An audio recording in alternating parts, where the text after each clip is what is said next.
बिस्मिल्लाहिर्रहमानिर्रहीम। जी, last time हम लोगों ने वेक्टर देखा था और वेक्टर के बारे में हमने दो तीन बातें की थी।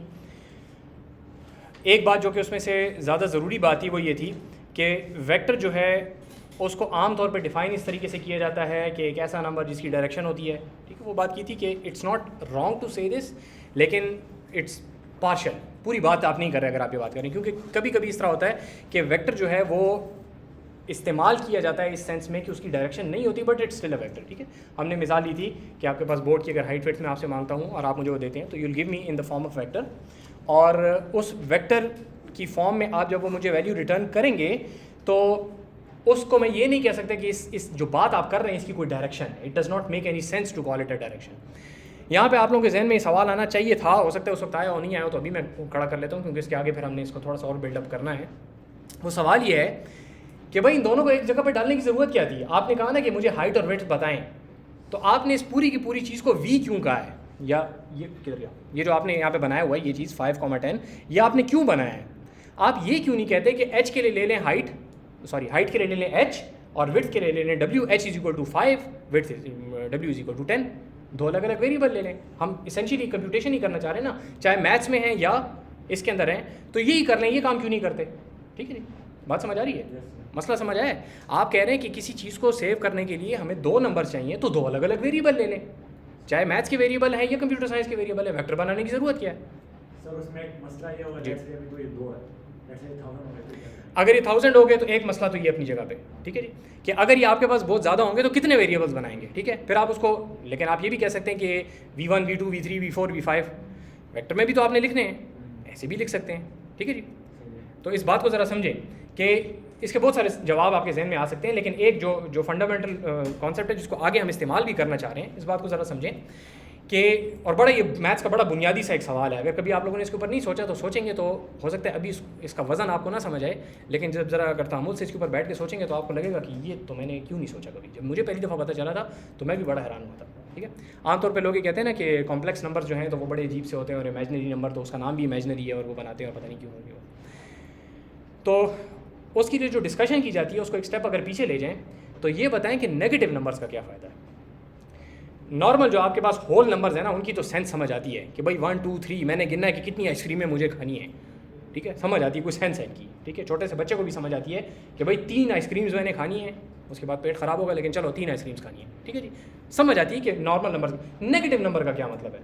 अगर आपने मुझे पैसे देने हैं, ठीक है, आमतौर पर अकाउंट्स वगैरह में इस्तेमाल करते हैं ना, अकाउंटिंग पढ़ी सबने, नहीं पढ़ी तो समझ आती है ना, कि भाई अगर आपने मुझे पैसे देने हैं, ठीक है, अगर आपने मुझे पैसे देने हैं 20 रुपये और आपने मुझे दे दिए 30 रुपये, तो अब आपने मुझे कितने पैसे देने थे, आपने 20 दे दिए 30, अब आपने मुझे कितने पैसे देने, -10।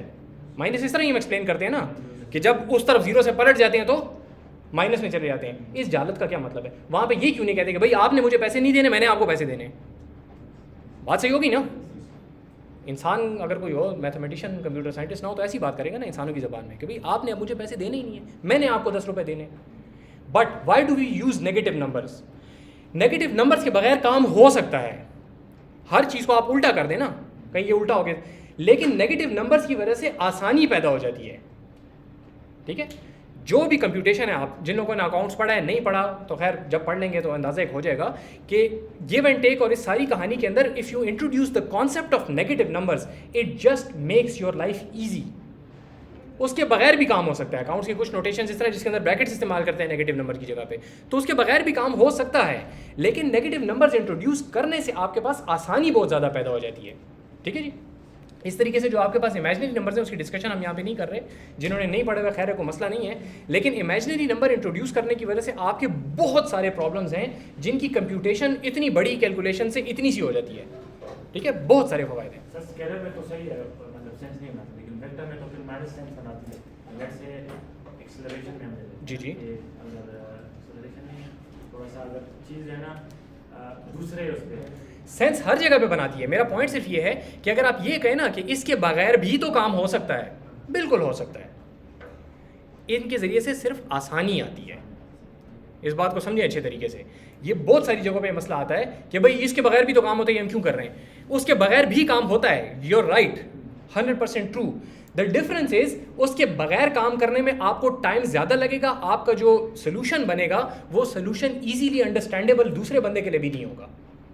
बात समझ आ रही है? जबकि अगर आप ये वाला कॉन्सेप्ट यूज़ करेंगे, नेगेटिव नंबर्स ले लें, तो नेगेटिव नंबर्स के जरिए से बड़ी आसानी से आपको बहुत लंबी कहानी श्रिंक करके बताने में भी आसानी होगी, खुद भी कैलकुलेशन आसानी से कर सकेंगे। अगला बंदा जिसको नेगेटिव नंबर समझ आते हैं उसको आपकी बात बहुत आसानी से और बहुत जल्दी भी समझ आ जाएगी।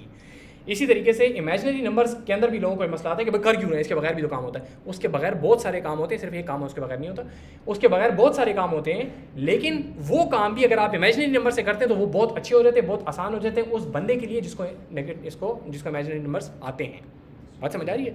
यही काम हम यहाँ पे करना चाह रहे हैं कि ये जो हाइट वेट्स वाली बात है ये बिल्कुल हो सकती है वेक्टर्स के बगैर। जो मैंने आपसे शुरू में सवाल पूछा ना, उस सवाल का सीधा जवाब ये कि बिल्कुल हो सकता है उसके बगैर, ठीक है। लेकिन मैंने पूछा फिर करते क्यों हैं? करते इसलिए हैं क्योंकि वेक्टर्स में ये अब साफ सुथरा है, आपको पता है ये एक एच, इस एक बोर्ड की बात हो रही है, साफ सुथरा आपको पता चल गया कि ये दोनों एक दूसरे के साथ रिलेटेड हैं। वरना आपको क्या करना पड़ता है, H1 H2 H3 वो अलग होते, V1 V2 V3 अलग होते, ठीक है। तो आपको वो सारे एक जगह पे नज़र ना आते।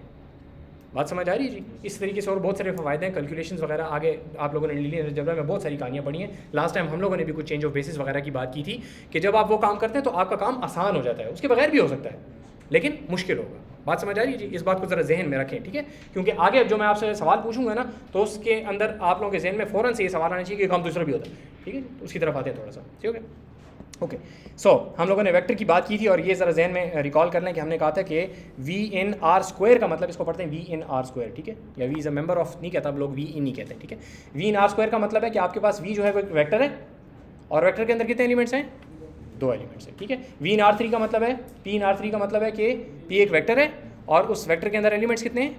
3, ठीक हो गया जी। Okay, so let's discuss matrices. सो सबसे पहली बात है कि मैट्रिक्स होता क्या है। जिस तरीके से हमने वेक्टर का सवाल पूछा था ना कि वेक्टर क्या होता है, ठीक है जी, इस तरीके से मैट्रिक्स के बारे में भी सवाल है कि मैट्रिक्स होता क्या है, भाई ये है क्या पता, ठीक है। तो हम पहले मैट्रिक्स की एक डेफिनेशन लेते हैं। जिस तरीके से वेक्टर का हमने कहा था ना कि वो it's not just a direction, और भी बहुत सारे कामों के लिए इस्तेमाल होता है, लेकिन direction is the easiest to understand and visualise. इस तरीके से मैट्रिक्स की वो चीज़ जो कि it's easy to understand and visualise वो पहले देखते हैं, फिर उसके बाद जाके जनरल बात करेंगे कि मैट्रिक्स एक्चुअली कहते हैं किस चीज़ को है।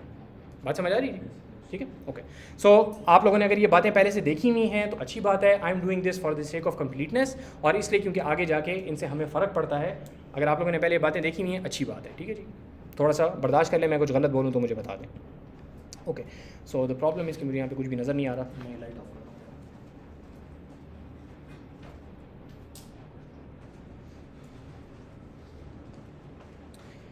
हूँ। ओके, सो स्पेसिफिक केस हम पहले देखेंगे और स्पेसिफिक केस के बाद जाके फिर हम थोड़ा सा उसको देखेंगे। So let's say you have this vector v1, ठीक है, ये वेक्टर है, ठीक है, v in R2, ठीक हो गया, यहाँ तक बात सही? ओके, ये मैंने एक मैट्रिक्स लिया जो कि मैंने मिटा दिया है।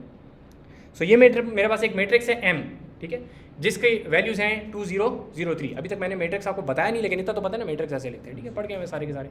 ओके, सो मैट्रिक्स आपके पास ये है। अब ये 2 0 0 3 जो है इसका मतलब क्या है? इसका मतलब ये है कि लेट्स से आपके पास ये एक वेक्टर जो है ओरिजिनल जो आपने लिया हुआ है 1 1, तो matrix again this is one interpretation of a matrix. हमेशा मैट्रिक्स ही नहीं होता, लेकिन एक जो तरीका कार है मैट्रिक्स का वो ये है कि you look at this matrix as doing something on a vector, ठीक है जी। मैट्रिक्स जो है वो वेक्टर के ऊपर कोई ऑपरेशन परफॉर्म करता है, ठीक है जी, वेक्टर को समहाउ ट्रांसफॉर्म करता है, ठीक है जी। So a matrix is essentially a transformer, वो वाला नहीं, वो जो बॉट बने थे वो वाला नहीं, एक ट्रांसफॉर्मर है, ये ट्रांसफॉर्मेशन करता है, वेक्टर को चेंज करता है, ट्रांसफॉर्म करता है, किसी डिफरेंट शेप के अंदर लेके जाता है, ठीक है जी। उसके फवायद क्या है उसको थोड़ी देर में देखते हैं। So if you multiply m with v, multiplication आपको करनी आती है,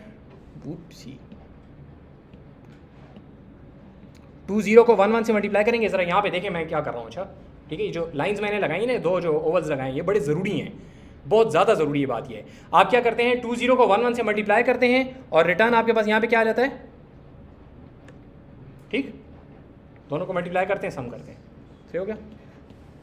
इस तरीके से 0 3 को 1 1 के साथ मल्टीप्लाई करते हैं तो आपके पास रिजल्ट आ जाता है 3, तो 2 3 आपके पास रिजल्ट आ जाता है, सही है जी। सो 1 1 वेक्टर गोज टू 2 3, ये बात सही है जी, अच्छे तरीके से समझ आइए।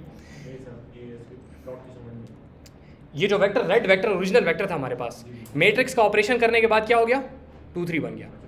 तो essentially this vector 1 1 is being transform to 2 3 by this vector, by this matrix, sorry 1 1 को मल्टीप्लाई किया तो ट्रांसफॉर्म हो गया। जी, मैट्रिक्स है, मैट्रिक्स को जब आपने किसी वेक्टर के साथ मल्टीप्लाई किया तो मल्टीप्लाई का operation is essentially applying that transformation on to the vector.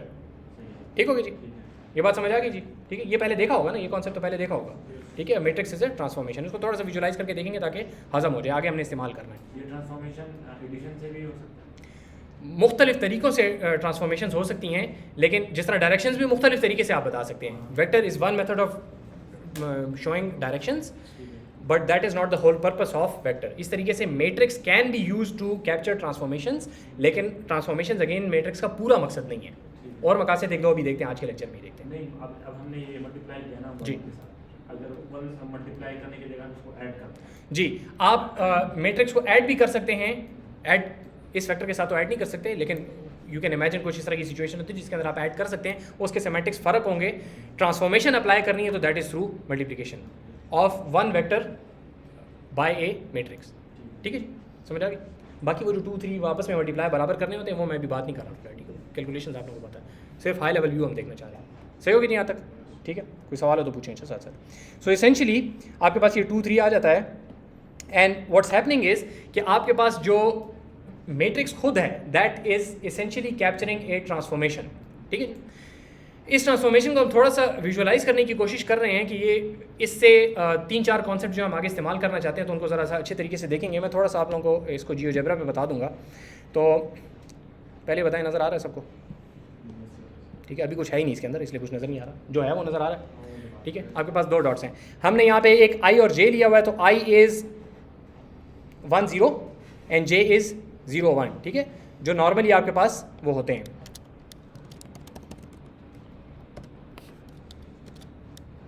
So I and जे। ठीक है जी, अभी हम क्या करते हैं, 2 वेक्टर्स लेते हैं। ठीक है, u is going to be this guy and v is going to be this guy. ठीक है जी, 2 वेक्टर्स आप लोगों को नज़र आ रहे हैं जी, ये एक वेक्टर हो गया u और ये एक वेक्टर हो गया v आपके पास। सही है जी, इसी को थोड़ा सा बाहर कर लेते हैं, बात को ज़रा समझेंगे अच्छा कि क्या बात करना चाह रहे हैं। बात सिंपल सी है लेकिन इसके आगे इस्तेमाल बहुत ज़्यादा है, तो इसलिए इसको ज़रा समझे अच्छे तरीके से। आपके पास i और j क्या हैं, ये बेसिस वेक्टर्स हैं।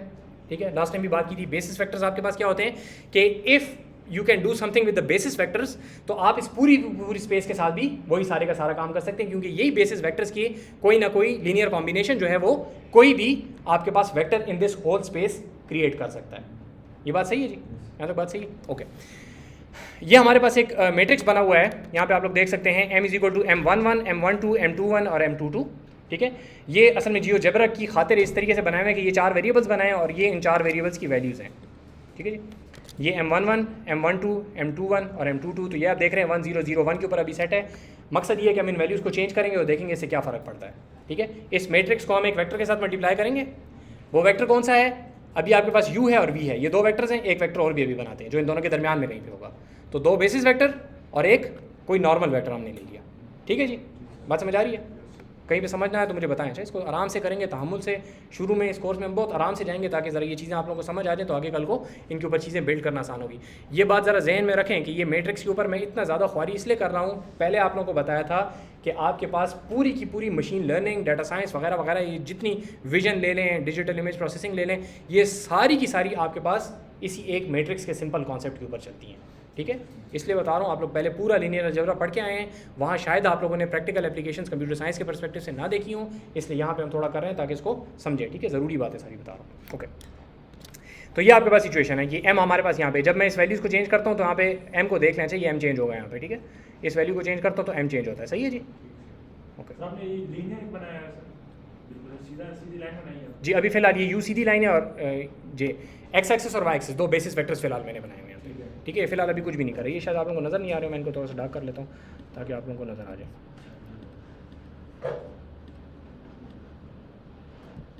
ठीक हो गया जी, ओके। ये अब आपके पास 2 वेक्टर्स हैं। अब हम करेंगे क्या कि हम i को अगर m के साथ, अभी m की क्या सिचुएशन है, m क्या है, कौन से किस्म का मैट्रिक्स है,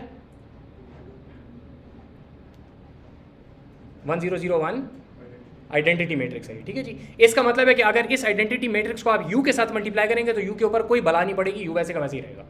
सर ये आपने उधर मैट्रिक्स बनाया है जी, ये मैट्रिक्स है और ये वेक्टर है नीचे ये वेक्टर u है। अभी मैं मैट्रिक्स m को u के साथ मल्टीप्लाई करने लगा हूँ, ठीक है जी, समझ आ गई बात कीजिए। ओके, सो आइडेंटिटी मैट्रिक्स जब भी किसी वेक्टर के साथ मल्टीप्लाई होता है तो वेक्टर को कोई बला नहीं पड़ती, ठीक है, वैसे का वैसे ही रहेगा वो, आइडेंटिटी की डेफिनेशन है, ठीक हो गया। ओके, u प्राइम जो है that is m into you, ठीक है, सिंपल जो मैट्रिक्स वेक्टर मल्टीप्लिकेशन है ये वो है, ठीक है, जिस तरीके से होती है। तो अगर मैं ये करता हूँ तो u प्राइम आपके पास यहाँ पे आपको नज़र आ रहा होगा कि वो वहीं का वहीं है, वैसे का वैसे ही है, उसको कोई फ़र्क नहीं पड़ा, ठीक है जी। इस तरीके से v prime is m into v, उसको भी कोई फ़र्क नहीं पड़ा, v प्राइम भी वैसे का वैसे है जैसा कि v है। ज़ाहिर बात है आइडेंटिटी मैट्रिक्स से मल्टीप्लाई होने को फ़र्क नहीं पड़ा उसके साथ, ठीक हो गया जी। बात को ज़रा समझे अच्छे तरीके से। इस तरीके से हम यहाँ पे आके एक w ले लेते हैं, ये रहा मेरा w, ठीक है, ये कोई एक मैंने कोई वो लिया हुआ है 1 1, मैंने एक वेक्टर लिया हुआ है, ये यहाँ पे नज़र आ रहा है। w prime is m into W, तो w प्राइम भी वही है। अगेन आइडेंटिटी मैट्रिक्स से मल्टीप्लाई हो रहा है, कोई फ़र्क नहीं आ रहा। ये बात सही होगी जी। यहाँ पे अभी देखें, यहाँ पे आके मैं m1 को चेंज करता हूँ, जिसका मतलब है कि मैं अपने मैट्रिक्स का जो टॉप लेफ्ट का एलिमेंट है उसकी वैल्यू चेंज करता हूँ। तो वैल्यू चेंज करने से आप देखेंगे कि इफेक्ट क्या आता है, क्या ट्रांसफॉर्मेशन अप्लाई हो रही है। बात समझ आ रही है जी? सर आप कह रहे हैं कि इस पर कोई इफेक्ट नहीं हो रहा, लेकिन ये लाइन तो पहले नहीं थी। कौन सी लाइन? ये थी आपने शायद, मैंने ज़रा जल्दी कर लिया, ये और ये नहीं, आप ज़रा ये इस स्टेप से पहले भी नहीं थी जो आपने ये इस वजह से नहीं थी, कुछ भी नहीं। हाँ, ये तो खैर मैं दिखा रहा हूँ आपको सिर्फ अभी मैट्रिक्स ऐसा नहीं है दिखाने, ये टूल को और मैथमेटिक्स को थोड़ा सा अलग रखेंगे। ये w जो है ये मैंने आपको बताया कि ये मैंने एक वेक्टर दिया है, नया वेक्टर है ये। अच्छा, वेक्टर में हाँ, ये बना, ये 1 1 का वेक्टर है। यहाँ पे देखें w इज इक्वल टू 1 1, ठीक है जी। बात समझ आ गई? ये वेक्टर किसी चीज़ के ऑपरेशन से नहीं बना, ये मैंने कहा ये वेक्टर है एक 1 1, ठीक है। हाँ, ये साथ साथ बोलते रहें, ठीक है, क्योंकि मुझे टूल और वो चीज़ें शायद दोनों में मिक्स कर दूँ तो ये मैंने अलग से अभी सिर्फ यहाँ पे लिखा है 1 1, इसको मैंने कंप्यूट नहीं किया हुआ, ठीक है। ये कंप्यूटेशन है w prime is equal to m into डब्ल्यू, ये कंप्यूटेशन है। तो ये कह रहा हूँ कि इस कंप्यूटेशन से w को कोई फर्क नहीं पड़ा, w प्राइम भी वही है जो कि w है। क्यों? क्योंकि w को मैंने मल्टीप्लाई किया आइडेंटिटी मैट्रिक्स से। अब मैं आइडेंटिटी मैट्रिक्स से m को हिलाऊंगा, m को चेंज मैं करूंगा, तो चेंज करने से क्या इफेक्ट आएगा उसको हम देखना चाहते हैं। तो आपने तीनों चीज़ों को भी देखना है, आपने u को भी देखना है, u प्राइम को, u तो अपनी जगह पे फिक्स्ड है ना, u प्राइम को भी देखना है, v प्राइम को भी देखना है और w प्राइम को भी देखना है। तीनों चीज़ों को आपने देखना है कि तीनों किस तरह चेंज होते हैं, ठीक है जी। तो आप लोग मुझे बताएं कि अगर मैं ये m1 1 को चेंज करता हूँ, ठीक है, मैं इसको अभी 2 पे लेके जाऊंगा तो क्या होगा? m1 1 को अगर मैं 2 करता हूँ तो क्या होगा?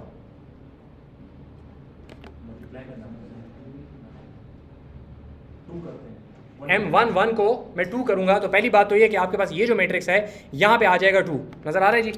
इस जगह पे क्या आ जाएगा? 2 आ जाएगा। ये बात सही है जी? अच्छा, अब बताएं फिर क्या होगा?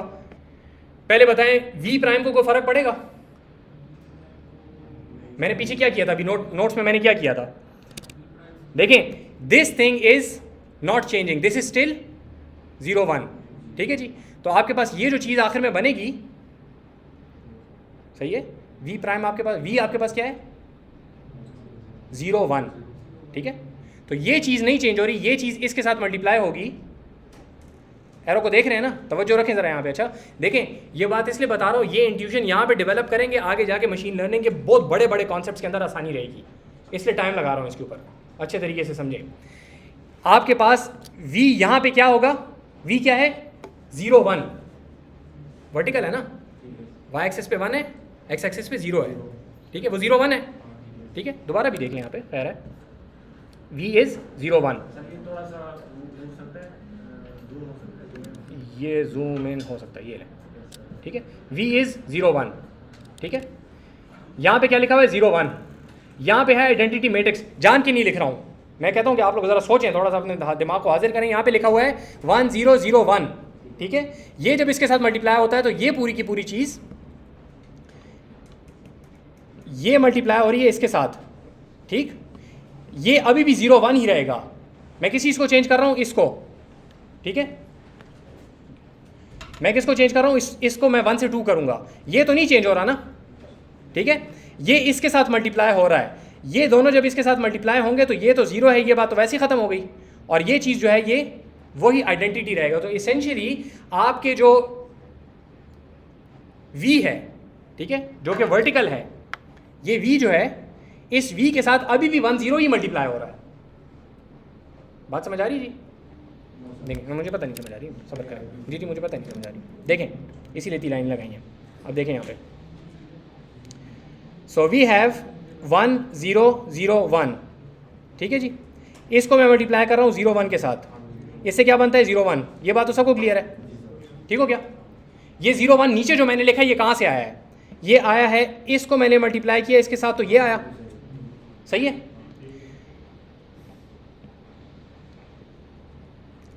इसको मल्टीप्लाई किया इसके साथ तो ये आया, सही हो गया जी। आप लोगों ने इंडिविजुअल एलिमेंट्स की मल्टीप्लिकेशन 1000 दफ़ा की होगी, लीनियर अलजेब्रा में की हुई है ना। इसको इसके, मैं जानबूझ के दोनों को एक साथ एक डब्बे में कर रहा हूँ कि इसको इसके साथ मल्टीप्लाई किया, इस बात को ज़रा समझें, इसकी वजह से आगे आसानी रहेगी बहुत सारी, ठीक है जी। ये पूरा वेक्टर मल्टीप्लाई हो रहा है, जो रो वेक्टर आपको नज़र आ रहा है ये मल्टीप्लाई हो रहा है किसके साथ, आपके वी के साथ, सही हो गया जी। फिर दूसरा जो है आपके वी के साथ मल्टीप्लाई हो रहा है तो नीचे वाला एलिमेंट निकल रहा है। ये बात समझ आ गई अच्छे तरीके से। आप देखें मैं चेंज किस चीज़ को करना चाह रहा हूँ, मैं चेंज इसको कर रहा हूँ, ये तो 0 के साथ मल्टीप्लाई हो रहा है, इसका चेंज तो पहले भी 0 था अभी भी 0 ही रहेगा, ठीक हो गया। तो दूसरा एलिमेंट वो उधर 0 है उसकी वजह से वो भी 0 आ रहा है, तो ये चीज़ तो अपनी जगह पे वैसी की वैसी ही रहेगी, सही हो गया। नीचे वाले के ऊपर क्या फ़र्क पड़ेगा, ये 0 है, 0 के साथ मल्टीप्लाई होगा वैसे ही 0 रहेगा, और इसको तो मैं चेंज ही नहीं कर रहा। या यूँ कह लें कि नीचे वाली रो को तो मैं चेंज ही नहीं कर रहा मैट्रिक्स की, तो आपका पूरे का पूरा वी क्या होगा, नहीं चेंज होगा। बात समझ आइए जी, अब समझ आइए कि नहीं आई, ठीक है। पहले जो हवा में कर रहा था तो आई अंडरस्टैंड कि नहीं समझ आ रही थी, अभी समझ आ गई कि नहीं आ गई, किसी को मसला है तो बताएं। ऊपर वाली रो को चेंज करने से आपका वी क्यों चेंज नहीं हुआ, क्योंकि वी का पहला एलिमेंट 0 है। तो जो आपकी पहली रो है, पहली जो रो है, तवज्जो से सुने, पहली रो जो है आपके पास उस मैट्रिक्स की, वो एसेंशियली ट्रांसफॉर्मेशन परफॉर्म करती है ऑन दी एक्स एक्सिस, और एक्स एक्सिस पे आपका वी सिरे से है ही नहीं, समझिए बात की। हम ट्रांसफॉर्मेशन को समझने की कोशिश कर रहे हैं ना कि मैट्रिक्स किस किस्म की ट्रांसफॉर्मेशन करता है, ठीक है। तो आपकी जो पहली रो है, पहली रो आपके एक्स एक्सिस के ऊपर समहाउ ट्रांसफॉर्मेशन को अफेक्ट करती है, ठीक हो गया। क्यों करती है, क्योंकि देखें जब आप मल्टीप्लाई करते हैं तो आपके पास क्या चीज़ निकलती है, एक्स कोऑर्डिनेट निकलता है, तो वो इफेक्ट वाई कोऑर्डिनेट को कर ही नहीं सकती। ये सारी बातें समझ आ रही हैं, सारी एक दूसरे के साथ रिलेटेड है, बात समझ आ रही है जी। तो आपका जो मैट्रिक्स है जो कि ट्रांसफॉर्मेशन परफॉर्म करेगा, इस बात पे सब अग्रीड है। वो ट्रांसफॉर्मेशन अब हम चूंकि 2D प्लेन में चल रहे हैं तो या एक्स कोऑर्डिनेट के ऊपर होगी या वाई कोऑर्डिनेट के ऊपर होगी। तो जो आपकी पहली रो है वो ट्रांसफॉर्मेशन परफॉर्म करती है आपके एक्स कोऑर्डिनेट के ऊपर। उसके अंदर दो एलिमेंट्स हैं, दोनों को भी देखते हैं, अभी हम पहले की सिर्फ बात कर रहे हैं, ठीक है। और जो नीचे वाली रो है आपके पास वो आपके इफेक्ट करती है वाई कोऑर्डिनेट के ऊपर, ठीक है जी। तो अगर मैं इसको चेंज करता हूँ, यहाँ पे देखें, इसको अगर मैं लेके जाता हूँ 2 के ऊपर, मैं थोड़ा सा जूम आउट वापस कर देता हूँ ताकि ज़रा सही हो जाए। देखिए जब मैंने इसको, मैं 2 पे इसको जब ले गया, m1 को मैंने क्या कर दिया 2, तो पहले तो ये देखें कि आपके पास ये जो m है ये 2 0 0 1 हो गया, ठीक है। और आप देखें कि ये चीज़ क्या है, आपका u यहाँ से यहाँ तक चला गया, कहाँ पे चला गया, 1 से 2 पे। So essentially it has been stretched by 2, ठीक हो गया, डबल हो गया। अगर 3 होता तो ये 3 पे स्ट्रेच हो जाता। तो एसेंशियली जो आपका पहला एलिमेंट है मैट्रिक्स का, ट्रांसफॉर्मेशन हम कर रहे हैं ना, ये जो पहला एलिमेंट है आपके पास, ये आपको बता रहा है कि आपका जो वेक्टर होगा वो एक्स कोऑर्डिनेट के ऊपर कितना स्ट्रेच होगा। बात समझ आएगी जी, ठीक है। ये हजम हो गया जी अच्छे तरीके से। पहले एलिमेंट की सिर्फ बात हो रही है, दूसरे एलिमेंट को अभी तक नहीं चेंज किया, सही है। अब ये स्ट्रेचिंग जो है ये बड़ी अजीब सी थोड़ी सी लग रही है, क्योंकि कुछ आपको नजर आ रहा होगा, कुछ नहीं नजर आ रहा होगा। तो W को भी देख लें, W को क्या इफेक्ट आया कि W जो है वो एक्स कोऑर्डिनेट पे डबल हो गया है, वाई कोऑर्डिनेट उसका नहीं चेंज हुआ। क्यों? क्योंकि वाई कोऑर्डिनेट को जो रो इफेक्ट कर रही थी उसको तो हमने हाथ भी नहीं लगाया अभी तक। समझ आ गई बात की? तो देखें अगर हम यहाँ पे इसको, जी ये क्या कहते हैं, ये डॉटेड था ना जी, ये पुराना था, अब जो इस तरह हुआ है टेढ़ा, ये नया है। ये मैट्रिक्स की अप्लाई करने से पुराने वाले की शक्ल अब ये होगी, ये हो गई है जी। आप ये बात करें कि वो इस तरह जी एक्स कोऑर्डिनेट पे स्ट्रेच हो गया, ऐसे खींच दिया आपने उसको, ठीक है, समझ आ रही है? ठीक हो गया, एक्स कोऑर्डिनेट पे आपने उसको स्ट्रेच कर लिया, सही हो गया जी, ओके। ये चूंकि थोड़ा सा समझने में थोड़ी सी दिक्कत होती है तो हम इस तरह करते हैं कि हम इसके इर्द गिर्द एक की तरह मेरा पॉलीगॉन, एक पॉलीगॉन बना लेते हैं कि आपके u और v से मिल के जो चीज़ बनी थी उसको अभी हम कह देते हैं कि वो u प्राइम और v प्राइम को मिल के जो आपके पास एक रेक्टेंगल सा बन रहा है, ठीक है, वो मैंने यहाँ पे ड्रॉ किया, सही है, समझ आ रही है? तो ओरिजिनल ये क्या था, 1 1 था, तो ये पहले क्या था, एक स्क्वायर था, ठीक है जी। तवज्जो रखें, अच्छा यहाँ पे बहुत ज़रूरी बात होने लगी है, सही है जी।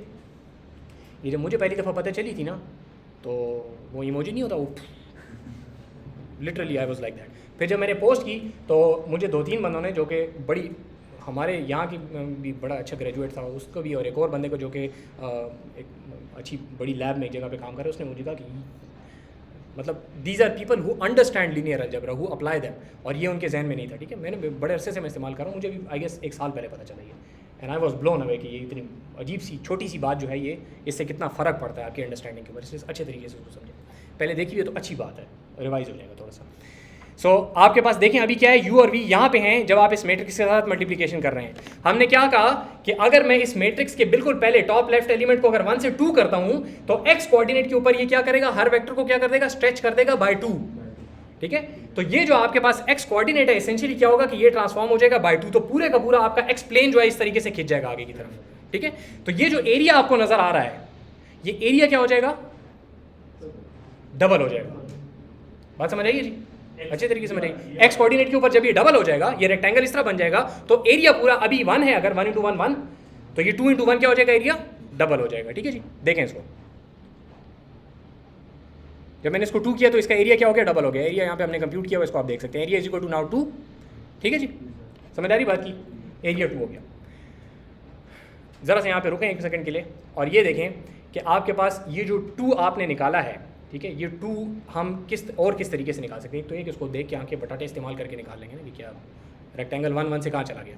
ठीक है जी, बटाटे आगे इस्तेमाल होंगे काफ़ी। ठीक है, विजुअलाइजेशन जब भी करते हैं तो उसमें फिर बटाटे इस्तेमाल होते हैं। सो जाग रहे हैं, आपका एरिया जो है वो 2 हो गया। आपके मैट्रिक्स का एक ऐसा ऑपरेशन है जो कि आपको ऑटोमेटिकली बता सकता है कि आपका किसी भी 1 बाय 1 का जो आपके पास बेसिस वेक्टर्स हैं उनसे जो पॉलीगॉन बन रहा है, आपके पास स्क्वायर बन रहा होगा ना, 1 × 1 है, आपके इस मैट्रिक्स के मल्टीप्लाई करने से वो एरिया बड़ा होगा, छोटा होगा, कितना बड़ा होगा, कितना छोटा होगा, ये सारे के सारी वैल्यूज़ जो हैं, ये सारी जो इन्फॉर्मेशन है, ये आपको मैट्रिक्स का एक सिंगल ऑपरेशन है जो कि बता सकता है डायरेक्ट, ये सारी विजुअलाइजेशन किए बगैर। वो कौन सा है जी, दैट इज़ दी डिटर्मिनेंट। देखें यहाँ पे किधर गया डिटर्मिनेंट, मेरा डिटर्मिनेंट मैंने कहाँ लिखा है, किधर है, कहाँ है, ये तो दूर लिखा हुआ है, इसको करीब ले आते हैं थोड़ा सा। ठीक है, सो ये डिटर्मिनेंट जो मैंने यहाँ पे कैलकुलेट किया है, this essentially the determinant of the matrix. ठीक है जी, ये डिटर्मिनेंट का formula d is equal to determinant, और यहाँ पे ये एरिया कैलकुलेट किया हुआ है जो कि एक्चुअली पॉलीगॉन का एरिया। ठीक है जी, इसने आपका दिमाग से कर दिया ये determinant. So determinant is the area, ये बेसिक कॉन्सेप्ट है। ठीक है, इसको आगे करते हैं, थोड़ा सा इसको करते हैं। सही है जी, so determinant is the area of the transformation. तो आपका पूरे का पूरा जो मैट्रिक्स है, पूरे के पूरे मैट्रिक्स की जो इंफॉर्मेशन है, that is in this context, that is essentially the transformation it performs. ठीक है जी, तो आपके पास ट्रांसफॉर्मेशन जो है, transformation essentially takes any rectangle and changes it into some other rectangle. ठीक है जी, अब इसमें बात यह है कि भाई हम तो सिर्फ इन 2 के ऊपर तो काम नहीं करते, हम तो किसी भी वेक्टर के ऊपर काम करते हैं। तो ये जो लीनियरिटी की एक प्रॉपर्टी है, लीनियर अलजेब्रा पढ़ते हैं ना, तो उसमें होता है कि अगर कोई चीज़ लीनियर है तो उससे विजुअली क्या फ़र्क पड़ता है, ये बात पता है आप लोगों को। सवाल भी थोड़ा सा एम्बिगुअस है, चलो मैं स्टेटमेंट बोलता हूँ, अगर पता हो स्टेटमेंट तो पहले मुझे बता देंगे कि अगर आपके पास कोई लाइंस जो हैं, यहाँ पे आपने प्लॉट की हुई है प्लेन के अंदर, आपने कोई 2 लाइंस प्लॉट की हुई हैं। ठीक है, ऐसा 2 लाइंस है जो कि पैरेलल हैं। ठीक है, अगर आप उन पैरेलल लाइंस के ऊपर कोई भी मैट्रिक्स की ट्रांसफॉर्मेशन अप्लाई करें और आप कहें कि वो ट्रांसफॉर्मेशन लीनियर है, तो इसका मतलब है कि ये आपके पास जो लाइंस हैं ये आगे जाके ट्रांसफॉर्म होने के बाद भी पैरेलल ही रहेंगी। ठीक है जी, ये लीनियरिटी की डेफिनेशन है। ठीक है जी, अगर कोई चीज़ लीनियर आप ऑपरेशन परफॉर्म करते हैं तो लाइंस है ना, दोनों लाइंस जो हैं वो लाइंस ही रहती हैं, स्ट्रेट लाइंस रहती हैं, पैरेलल लाइंस एक दूसरे के साथ फिर भी पैरेलल ही रहती हैं। और एक आखिरी बात है कि ऑरिजिन पे ही रहता है, ऑरिजिन अपनी जगह से नहीं हिल सकता। ठीक है, इसके ऊपर अभी हम आते हैं यहाँ पे, ये बात समझ आ गई। सो आपका डिटर्मिनेंट जो है that captures the area that results after your matrix is finished transforming the vectors in your space. दोबारा बोलता हूँ, आपका एरिया जो है कैसे चेंज होगा, जब आप इस मैट्रिक्स के जरिए से अपनी स्पेस को ट्रांसफॉर्म कर लें। तो एरिया जो पहले 1 1 था वो कितना होगा, ये आपको डिटर्मिनेंट बताता है। ठीक है जी, इसकी तरफ थोड़ी देर बाद आते हैं। मतलब अभी हमने एक जो हमारा एक्स वो था ना जी, अपने मैट्रिक्स के एक एलिमेंट हमने चेंज किया, तो उस वजह से वो स्ट्रेच हो गया। अब डिटर्मिनेंट हमें ये बताता है कि इसका एरिया, चूंकि इसका डिटर्मिनेंट 2 है, हाँ, तो जो एरिया पहले 1 बाय 1 था, 1 × 1 = 1, ठीक है, वो अब 2 हो जाएगा। डिटर्मिनेंट 2 है, इसका मतलब एरिया डबल हो रहा है। ठीक है, देखें मैं कर रहा हूँ, मैं भी करता हूँ इसको, मैं भी इसको करता हूँ, चेंज करता हूँ थोड़ा सा। फर्ज करें मैं इस M22 को 0.5 कर देता हूँ, तो 0.5 करने का क्या मतलब है मुझे बताएं, क्या चीज़ ऑफ हो जाएगा, स्पेसिफिक बात करें। किसको पॉइंट वाई एक्सेस आपका आधा हो जाएगा, श्रिंक बाय हाफ, ठीक है। तो जब मैं इसको हाफ करूंगा यहाँ पे तो डिटर्मिनेंट क्या हो गया 1, ठीक। डिटर्मिनेंट आप लोग कैलकुलेट करके भी दे सकते हैं ना, 2 × 0.5 इज 1 - 0 इज डिटर्मिनेंट, ठीक है। 2/2 का डिटर्मिनेंट तो बड़ा मज़ेदार होता है ना, हर किसी को मज़ा आता है करने में। जब 3/3 का आता है 4/4 तो बस फिर कहते हैं ये टीचर ने जुल्म किया हमारे साथ, 4/4 का determinant calculate, because it's easy, it's just आसान है ना, कोई मुश्किल तो नहीं है उसके अंदर ना, इसको पकड़ो वो ले लो, फजूल सी बात ऐसी, ठीक है। बात समझ आ रही है जी। तो यहाँ पे आपके पास देखिए W क्या हुआ है, वो भी y कोऑर्डिनेट उसका आधा हो गया और x कोऑर्डिनेट डबल हो गया है, ठीक है। इवेंचुअली रिजल्ट क्या निकला कि आपका जो स्पेस है फिचुक तो हो गई है, लेकिन एरियाज जो हैं उतने के उतने ही हैं। ये बात अच्छे से समझ आ गई जी। तो ये एक ट्रांसफॉर्मेशन हमने यहाँ पे देखी है। इस ट्रांसफॉर्मेशन को क्या कहा जाता है जी, 3 किस्म की बेसिक ट्रांसफॉर्मेशन होती हैं। ये कौन सी है, नहीं, एक आपके पास जो होती है रोटेशन होती है, स्केलिंग होती है, और तीसरी क्या होती है, रोटेशन, स्केलिंग एंड कैलकुलस। पहले कहीं पहले इसी सेमेस्टर में पढ़ा होगा। ट्रांसलेशन, चीज़ को हिलाना है अपनी जगह से, उसको स्ट्रेच करना और रोटेट करना, ये 3 बेसिक ट्रांसलेशन आपके पास ट्रांसफॉर्मेशन है, ठीक है जी। एरिया तो चेंज हो गया, आपने कहा एरिया चेंज नहीं हुआ। एरिया उतना ही है,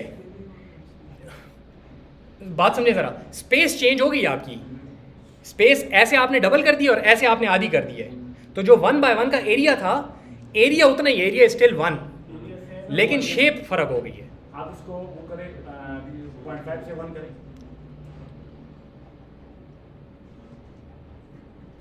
now area is 2, area is 2, हाँ। ठीक है। और अब हमने 0.5 करते तो एरिया 1 उधर तो चेंज हो जाता है, 1 आ जाता है, क्यों? ऊपर से आपने वर्टिकल आधा कर दिया, ठीक है, ठीक है, आपको area change- ऐसे डबल कर दिया, हाँ। एरिया चेंज नहीं हुआ, मतलब ओरिजिनल से 1 से अभी भी एरिया 1 है। अच्छा, एरिया चेंज अभी आधा हो गया। मेरे कहने का मतलब यह है कि इस 1 और 1 जी, सॉरी, इससे एरिया चेंज नहीं हुआ, 2 के बाद तो चेंज, हाँ सॉरी, ठीक है। वो दरमियान में मैं पहले वाले स्टेप के साथ कंपेयर कर रहा हूँ कि जो ओरिजिनल 1 था वो और अभी दोनों बराबर हैं, उधर से तो ऑब्वियसली आधा हो गया, ठीक है जी। समझ आ गई बात कीजिए, ओके। दूसरी ट्रांसफॉर्मेशन भी ज़रा देख लें, रोटेशन किस तरीके से करते हैं। ये आपके पास एक वो है, जो हमने कहा चार- उसको ट्रांसलेशन कहते हैं, आपने इसको क्या कहते हैं जी, इसको ट्रांसलेशन कहते इसको स्केलिंग कहते हैं। ट्रांसलेशन कहते हैं चीज़ को एक जगह से उठा के दूसरी जगह ले जाना, ट्रांसलेट, एक जगह से उठा के दूसरी जगह पे ले जाना, इसको ट्रांसलेशन कहते हैं। स्केलिंग, बड़ा छोटा करना, स्ट्रेच करना किसी चीज़ को, और एक होती है रोटेशन, ठीक है। एक और भी होती है, अभी देखते हैं, ठीक है, लेकिन ये 3 बेसिक हैं, ठीक है जी। अच्छा, इसको पहले देखें रोटेशन को। आपके पास 4 पॉइंट्स हैं ABCD, ठीक है। इसके ऊपर मैंने क्या किया, एक मैट्रिक्स मल्टीप्लाई किया, खास किस्म का मैट्रिक्स है, दिखाता हूँ अभी, लेकिन एक खास किस्म का मैट्रिक्स अप्लाई किया है। वो मैट्रिक्स अप्लाई करने के बाद जो आपके पास हर पॉइंट के ऊपर इंडिविजुअली, इस पॉइंट को कह रहे हैं, लास्ट टाइम मैं बात की था कि इसी को आप पॉइंट कहते हैं, इसी को आप वेक्टर कहते हैं, एक ही बात है। ए को आप वेक्टर कहें या पॉइंट कहें, एक ही बात है, ठीक है। लाइन लगा रहे हैं इसको। जब हम इसके ऊपर वो मैट्रिक्स अप्लाई करेंगे तो जब ये ट्रांसफॉर्म होगा तो जो चीज़ बनेगी वो होगी A प्राइम। A से बना A प्राइम, B से बना B प्राइम, C से C प्राइम और D से D प्राइम। अभी फिलहाल मैंने इसके साथ मल्टीप्लाई किया हुआ है आइडेंटिटी मैट्रिक्स, ठीक है जी। यहाँ पे आप लोग देख सकते हैं कौन सा मैट्रिक्स अप्लाई हुआ है, आइडेंटिटी मैट्रिक्स, ठीक है जी। A prime is equal to M × A। तो फिलहाल जैसा था पॉलीगॉन वैसे का वैसा ही है, ठीक है। ABCD 4 कोने, मैंने हर कोने के ऊपर इंडिविजुअली अप्लाई किया, समझे कि हो क्या रहा है, फिर बात समझ आएगी। हर पॉलीगॉन, हर पॉइंट के ऊपर मैंने इंडिविजुअली अप्लाई किया है मैट्रिक्स की multiplication. A prime, B prime, C prime, D prime बन गया। वो बनने के बाद मैंने क्या किया है कि उनसे दोबारा पॉलीगॉन बना के उसके ऊपर दोबारा जो है इस तरह एक वो कलर से फिल कर दिया है। तो चूंकि दोनों अभी आइडेंटिटी मैट्रिक्स के साथ, चूंकि ओरिजिनल पॉलीगॉन आइडेंटिटी मैट्रिक्स के साथ मल्टीप्लाई हो रहा है, लिहाजा वहीं का वहीं है, कहीं गया नहीं है जी। ये देख सकते हैं आप कि ये ओरिजिनल वाला है और ये उसके ऊपर नया वाला है। तो चूंकि आइडेंटिटी मैट्रिक्स से चारों पॉइंट्स मल्टीप्लाई हो रहे हैं, तो चारों पॉइंट्स अपनी जगह पे ही हैं, लिहाजा नया पॉलीगॉन भी वहीं पे है। इसका क्या फायदा होगा? सबर करना, बता अभी तो बता रहा हूँ कि ये मैंने बनाया है, अभी कुछ किया ही मैंने नहीं है, तो फ़ायदा कहाँ से आएगा, ठीक है। समझ आ गई बात की, ओके। देखें आप ये मैट्रिक्स को ज़रा यहाँ पे गौर से देखें, ये क्या चीज़ है। यहाँ पे मैंने लिखा हुआ है, थोड़ा सा मैं जूम इन कर देता हूँ कि आपको नजर आ जाए। So this matrix is cos × t minus sin t और cos t। कोई इसको याद करने की ज़रूरत नहीं है, ठीक है। मैं आपको एग्जाम में नहीं कहूँगा कि ये मैट्रिक्स मुझे सुनाएं, ठीक है। ये मैंने कल रात को बनाया है क्योंकि मुझे रात को जाना ख्याल है कि ये ऑपरेशन भी मैं आप लोगों को दिखा दूँ, अगर किसी ने पहले ना देखा हो तो इंटरेस्टिंग किस्म का है, इस्तेमाल होता है आगे। तो ये मुझे भी याद नहीं था, मैंने भी नेट पर सर्च मारा है कि किस तरह होता है, तो फिर निकाल के यहाँ पे लिखा है। सही, याद करने की ज़रूरत नहीं है, समझने की ज़रूरत है कि इसके अंदर हो क्या रहा है। यहाँ पे देखें एक टी लिखा हुआ है, ये टी क्या भला है? ये टी एक वेरिएबल है जिसके अंदर हम लिखेंगे कि एंगल कितना है। जो एंगल हम बताएंगे, लेट से मैंने कह दिया 30, तो 30 डिग्री, फिलहाल डिग्री बोल रहा हूँ, गलत बोल रहा हूँ लेकिन बताता हूँ फिर बाद में। तो 30 डिग्री के ऊपर ये उसको क्या करेगा, जिस वेक्टर के साथ ये मल्टीप्लाई होगा वो वेक्टर 30 डिग्रीज पे रोटेट हो जाएगा, 30 डिग्रीज पे रोटेट हो जाएगा, ठीक है। सर ये जिस हम वेक्टर की बात करेंगे, एक वेक्टर है, उसी को हम पॉइंट भी कह सकते हैं। पहले सिर्फ ए को ले लें, ए ले लिया, ठीक हो गया जी। अभी उसके साथ फिलहाल आइडेंटिटी मल्टीप्लाई हो रहा है तो ए प्राइम इज स्टिल ए, बात सही होगी। अब मैं ये करने लगा हूँ कि इस टी की वैल्यू में चेंज करूंगा तो साइन टी भी चेंज होगा, माइनस कॉस टी भी, ये चारों चेंज होंगे ना अपने हिसाब से, ठीक है। जब ये चारों चेंज होंगे तो चेंज होने से आपका मैट्रिक्स चेंज हो जाएगा। जब मैट्रिक्स चेंज होगा तो मल्टीप्लाई करने से जो ट्रांसफॉर्मेशन होगी वो भी चेंज होगी, ठीक है।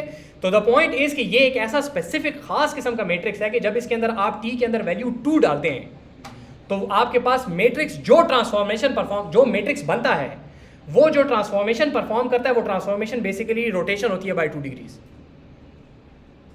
करके बताता हूँ फिर, ये बात पहले एक दफ़ा सुन लें, दोबारा भी बोलता हूँ, एक दफ़ा सुन लें फिर करके बताता हूँ। इतनी कॉम्प्लिकेटेड है नहीं जितना लिखने में आ रही है, ठीक है। विजुअली बहुत सिंपल सी बात है। टी की जो वैल्यू होगी, टी से मैट्रिक्स बनेगा, मैट्रिक्स वेक्टर पे मल्टीप्लाई होगा, वेक्टर के ऊपर कोई ट्रांसफॉर्मेशन होगी, वो ट्रांसफॉर्मेशन टी डिग्रीज की रोटेशन होगी जी। टी की कोई वैल्यू डालेंगे, उससे मैट्रिक्स की कोई वैल्यूज निकलेंगी, ठीक है, जो अभी 1001 है, ठीक है। इस मैट्रिक्स की अभी टी की वैल्यू है 0, तो मैट्रिक्स की जो वैल्यूज है सारी कहानी किसी के अंदर डालने के बाद क्या निकल रही है 1001, ठीक है। Cos of 0 minus sine of 0, बस ये वैल्यूज डाली, कोई बड़ी साइंस नहीं इसके अंदर, ठीक हो गया जी। ये देखें वो जो एब्स्ट्रैक्शन करता रहता हूँ ना कि साइन ऑफ 0 क्या होता था, मेरे अच्छों को भी खबर नहीं कि साइन ऑफ 0 क्या होता है, ठीक है। मैंने डाला, इसने निकाल दिया बस, ठीक है, वो होता है बस, समझ आ रही बात की। इस टाइम पे ये टेंशन मत लेंगे, मुझे तो साइन और कॉस नहीं आते, it does not matter. Sine एक फंक्शन है, उसको आपने 0 दिया है, उसने आपको वैल्यू 1 दे दिया, बस समझ आ गई बात की। ये बात समझे, ये मशीन लर्निंग में जब हम काम करते हैं ना, उसमें प्रॉब्लम ये होता है, वहाँ पे बहुत सारे फंक्शंस आते हैं और वो फंक्शंस अपनी जगह पे कॉम्प्लिकेटेड होते हैं, you don't have to understand them. आपने साइन को वैल्यू दी 0, उसने आपको वैल्यू दे दी 1, वापस बात खत्म होगी बात, ठीक है। साइन 36 क्या होता है, वी डोंट केयर। ये कंप्यूटर इसीलिए ईजाद किए गए हैं, हम इसीलिए पढ़ रहे हैं कि ये हमारे लिए काम करेंगे, हमें नहीं आते, एटलीस्ट मुझे नहीं आते, आप लोगों को आते होंगे, ठीक हो गया। तो यहाँ पे टी की वैल्यू जब मैं चेंज करूँगा तो यहाँ पे कॉस टी की वैल्यू चेंज होगी, जो कि ये है तो ये चेंज होगी, ये भी चेंज होगी, ये भी चेंज होगी, ये भी चेंज होगी, सारे टी पे डिपेंड करते हैं। तो इससे जो मैट्रिक्स बनेगा, ये मैट्रिक्स मैं किसी वेक्टर के साथ के ऊपर अप्लाई करूंगा, उसके ऊपर मैं इसको मल्टीप्लाई करूंगा। जब मल्टीप्लाई करूंगा तो वो वेक्टर पहले यहाँ था, तो अभी वो कहाँ जाएगा, रोटेट होगा। कितना रोटेट, रोटेशन किसी एंगल पे होती है ना, कितना रोटेट होगा, टी, ठीक है, यूनिट्स मैंने जान के नहीं बोले, टी रोटेट होगा, ठीक है। टी को चेंज करता हूँ, कहीं छोटी करेंगे और विजुअलाइजेशन ज़्यादा करेंगे, अच्छे इज्जत से समझ आएगी। ये देखें टी इज इक्वल टू 0, ये गया, टी को चेंज करें। आप ये कह रहे होंगे कि भाई ये टी इज इक्वल टू 1 जो है, इसके ऊपर तो ये बहुत बड़ी रोटेशन है, 1 डिग्री की तो नहीं है। Essentially this is in radians. Radians जानते हैं, किसी ज़माने में पढ़ा होगा, रेडियन एक एसेंशियली आपके पास पाई रेडियंस होते हैं एक सर्कल में, ठीक है। Instead of 360 you have 6 point something, ठीक है जी, 2 पाई होते हैं, ठीक है। तो इसको अगर मैं 6 पॉइंट समथिंग कर दूँ तो देखें 2 पाई पे ये वापस अपनी जगह पे आ जाता है, ठीक है। रेडियंस की ये वो है, सारी ज़िंदगी में मुझे कभी इस्तेमाल नहीं है जी। अगर 1 पाई करूँगा तो कितना होगा, 180 डिग्री पे रोटेट हो जाएगा, ठीक है। तो 1 पाई वहाँ पे करने की जगह पे मैं इधर लिख देता हूँ, ठीक है। और देखिए रोटेशन कैसे पता चला कि ये ट्रांसलेशन नहीं है। ट्रांसलेशन होती तो ए नीचे होता, डी ऊपर होता, अभी ए नीचे है, डी ऊपर है, इसका मतलब है कि ये रोटेट करके किया हुआ है। अग्रीड? सर अगर ये इसको पॉलीगॉन कहते हैं, स्क्वायर कह लें, पॉलीगॉन कह लें, ये जो स्क्वायर है ना, अगर ये 0 पोजीशन पे होता, हाँ, अगर ये 0 पोजीशन पे होता तो फिर ये जो है ना, तो ये फिर सब एक सेकंड मैं बात पूरी करता हूँ, मैं दोबारा करता हूँ बात, तो ये आप लोगों को ज़रा समझ आ जाएगी दोबारा अच्छी तरीके से।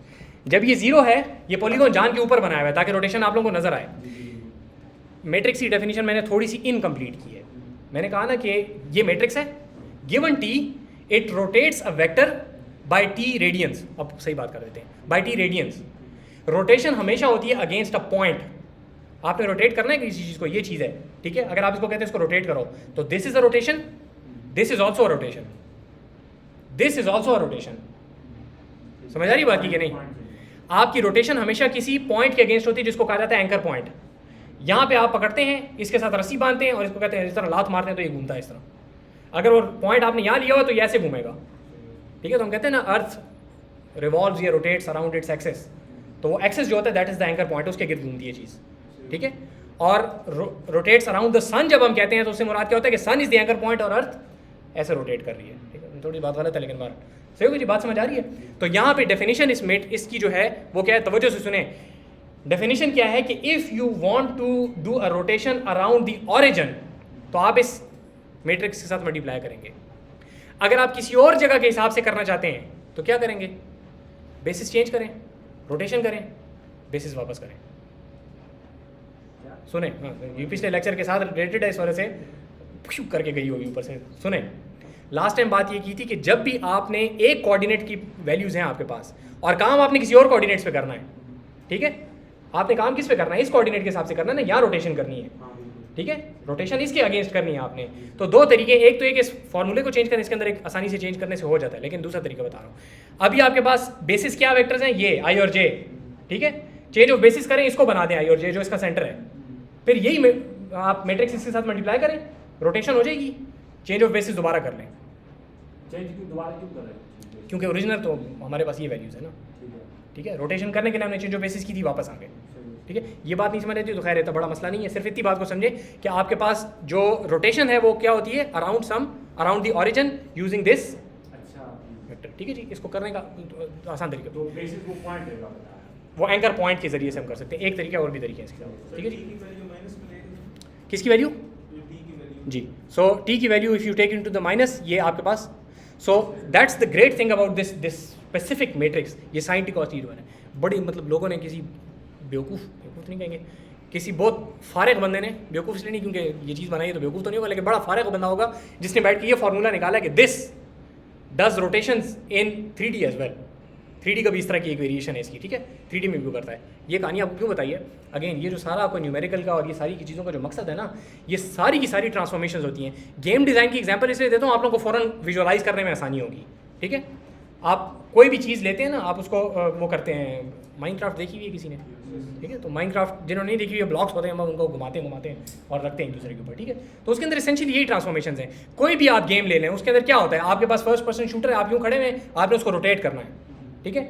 All of this is this one matrix, ठीक है जी। इस एक मैट्रिक्स की वजह से मैं आप लोगों को एक एग्जांपल दे देता हूँ, शायद मैंने कहीं पे पहले भी दी हो, लेकिन यहाँ पे इट्स वेरी रेलेवेंट, तो आप लोगों को इसलिए बता देता हूँ। मैं जब अपने बैचलर्स में था तो हम लोगों ने जब फर्स्ट टाइम लीनियर अलजेब्रा पढ़ी थी, तो जैसे आप लोगों ने किया होगा, हम लोग भी नहीं कहा कि क्या बकवास है, क्या हो रहा है, ये क्या है, ये बढ़ता है, ठीक है जी। तो सारा सेमेस्टर बंदा यही करता रहता कि यही होता है ना, यही शक्ल बनाई होती है ना सबने कि ये क्या बकवास है, क्या बकवास है, ठीक है जी। तो आप लोग मेरा ख्याल है शायद सिर्फ बकवास करने के बाद चुप हो जाते हैं। हम लोग चूँकि बहुत फारिग थे तो वी सैट डाउन एंड हमने कहा कि चलाओ, ये लगता है इस तरह की शायद कहीं पे देखा होगा, कहीं पे गेम डेवलपमेंट। तो हम गए, सदर में दुकान होती थी, एक सिक की दुकान होती थी, बड़ी मशहूर है, आजकल तो शायद कुछ और बेचता है वो। उस टाइम पे किताबें उसके पास सेकंड हैंड पायरेटेड बुक्स मिला करती थी। हम वहाँ गए, वहाँ पे हमने उसको जाके कहा कि गेम डेवलपमेंट की किताब दे दो। तो इंटरनेट तो होता नहीं था, ठीक है, इस तरह नहीं होता था। तो गए, हमने वहाँ पे जाके उसको कहा गेम डेवलपमेंट की किताब दे दो। उसने मेरी 28 डायरेक्ट की किताब थी। वापस आ गए, यूनिवर्सिटी वापस आ गए। हम लोग बैठे होते थे रात को 7 बजे तक, जब तक हमें लात मार के निकालते नहीं थे, हम जाते नहीं थे। सो वहाँ पे बैठे होते हम तीनों, किताब खोली, मेरे साथ एक बंदा और था। हम टोटल ग्रुप 8 बंदों का था, लेकिन उसमें से काम जारी बात है, एक सिस्टम पे कितने लोग करेंगे तो 2 लोग काम करेंगे। तो मेरे साथ वो बंदा बैठ गया, हमने किताब खोली, मैंने कहा ये क्या हो रहा है। उसके अंदर शुरू में एक बड़ी प्यारी किताब थी, पतली सी थी, तीसरी अभी तक मुझे याद है, वो बड़ी थर्ड क्या कहेंगे, प्रिंटिंग बड़ी थर्ड क्वालिटी की थी, लेकिन किताब का कॉन्टेंट बड़ा अच्छा था। तो उसके अंदर शुरू में एक जगह पे डायरेक्ट एक्स की कहानी लिखी हुई थी, और उसके बाद उसने कहा था कि इस तरीके से आपका एक ट्रायंगल बनता है और ट्रायंगल इस तरह रोटेट होता है। वो मैट्रिक्स जब हमें नजर, हमने कहा ओहो ये लीनियर अलजेब्रा है, नजर आ गया लीनियर अलजेब्रा किधर है, ठीक है, we saw that. And then उस वक्त हमने ये काम किया था कि एक्जैक्टली इसी तरीके से उस ज़माने में फ्लैश बड़ी पॉपुलर होती थी, हम सीख रहे थे। अब तो आप लोगों ने शायद कहीं पे देखी हो, शायद ना देखी हो, लेकिन उस टाइम पे बहुत पॉपुलर थी, नई थी। सो हम लोग फ्लैश सीख रहे थे, तो हमने फ्लैश के अंदर जाके इस तरीके से 4 वो बनाए, ठीक है। भी देखें इसके साथ आप क्या कर सकते हैं, बड़े इंटरेस्टिंग किस्म के काम आप कर सकते हैं, एटलीस्ट देर विजुअली वेरी अपीलिंग, और बच्चों को बताने के लिए बड़े अच्छे होते हैं। हम भी चूँकि उस टाइम पे 1901 के ज़माने की बात है, ठीक है, आप लोग तो शायद पैदा भी नहीं हुए, लेकिन बार so we created a polygon like this, ठीक है, एक सर्कल सा बनाया, एंड नाउ रियलाइज दिस कि जो इंपॉर्टेंट बात है ना इसमें समझने की वो ये है कि ये चारों पॉइंट आपस में हमें देखने में स्क्वायर के कॉर्नर्स लग रहे हैं, but there independent of each other. इनको आप अलग अलग क्या करेंगे, मैट्रिक्स के साथ मल्टीप्लाई करेंगे। लीनियरिटी का ये फायदा है कि ये सब एक दूसरे से इंडिपेंडेंट रहेंगे, ठीक है। अगर ये दोनों पहले आपस में दो लाइनें पैरेलल थी तो बाद में जाके भी पैरेलल ही रहेंगी, अगर ये इस तरह पैरेलल थी तो बाद में जाके भी पैरेलल रहेंगी, ठीक है जी। सो सर ये एक और क्वेश्चन पूछना है जी। कि अभी -1 आपने दिया है, तो वही वाला लॉजिक है ना कि जब 1 होता है एंटी क्लॉकवाइज पॉजिटिव होता है और जी जी जी जी बिल्कुल बात है, ठीक है। अच्छा देखें, तो स्टोरी कर रहा था, पूरी कर लूँ फिर आगे चलते हैं। सो हम लोगों ने ये बनाया, एक स्क्वायर बनाया, ठीक है, and then we multiplied this using this, ठीक है। इस तरीके से नीचे एक स्लाइडर यहाँ पे तो जियोजेब्रा में है ना, वहाँ पे हमने खुद बना दिया, उसको हम यूँ करते थे तो वो रोटेट करता था, ठीक है। हमने कहा होता नहीं है ज़बरदस्त, लेकिन फिर तो मज़ा आ गया था, ठीक है। तो देन वी सेड कि ये तो 2D में है, how about if we take it to 3D। तो 3D is exactly the same. वो मैट्रिक्स थोड़ा सा फर्क होता है, इसके साथ 2-3 जारी बात है, 3D मल्टीप्लाई होगा तो एलिमेंट्स कुछ एक्स्ट्रा आ जाएंगे, ठीक है, एक 4-5 एलिमेंट्स एक्स्ट्रा आ जाएंगे, लेकिन कॉन्सेप्ट वही है जब एक दफ़ा समझ आ गया तो we created these 4 points and then 4 points behind it turned it into a cube, ठीक है। And then we rotated the cube around the x axis, the y axis, the z axis, सारा वो इस तरीके से पूरी जगह पे होती थी। देन वी सॉ द वो चेंज ऑफ बेसिस वगैरह वाला काम किया तो वो क्यूब अपनी जगह पे रोटेट होती थी, ठीक है। When you do that you realise that you done the hard work now. उसके बाद नाउ वो चीज़ हमारे इस लेक्चर का पार्ट नहीं है, लेकिन प्रोजेक्शंस आप लोगों ने पढ़ी होंगी, ठीक है, प्लेन के ऊपर प्रोजेक्शन जो होती है। So what you do is you imagine that there is a light here and then you project it on the x y plane, ठीक है, और वहाँ पे एक छोटा सा एक सर्कल बना दें। प्रोजेक्ट करने से आपके पास जो चीज़ आए, पॉइंट आए, उसके सेंटर के प्रोजेक्ट करने से जो पॉइंट यहाँ पे आपके पास आए उसके गिर्द एक सर्कल बना दें, दैट्स योर शेडो, ठीक है। उस सर्कल को ब्लर कर दें, इट्स अ गुड शेडो, ठीक है जी। क्यूब को रोटेट करें, ठीक है, जब क्यूब रोटेट होती है तो रोटेट करने से सर्कल थोड़ा सा चेंज होता है, ठीक है जी। उसको इस तरह रोटेट करें, आपका शेडो जो है इधर उधर जाएगा, it turns into a fairly decent sort of a visual at least game engine, ठीक है जी। बात समझ आ रही है जी, ठीक है। आगे जाके आप लोग जो लोग गेम डेवलपमेंट वगैरह में जाएं, वहाँ पे कोलिजन डिटेक्शन होती है, वहाँ पे आपको ये बात की जाएगी, यू टेक रे एंड यू टेक, उस सारे के सारे मैट्रिक्स के ऑपरेशंस हैं, और इसी तरह छोटे छोटे ऑपरेशंस हैं अपनी जगह पे। बात भी समझ आ रही है जी। तो ये इस वजह से पढ़ते हैं कि ये जब आप पढ़ेंगे तो आपको ये टूल्स के तौर पे चीज़ें जब एक दफ़ा बहुत सारी पता चल जाएंगी कि ये काम करने से ये फ़ायदा होता है, ये काम करने से ये फ़ायदा होता है, ये काम करने से ये फ़ायदा होता है, तो कल को जाके जब आप अप्लाई करेंगे तो आपके पास ये टूल सेट अवेलेबल होगा, ठीक है।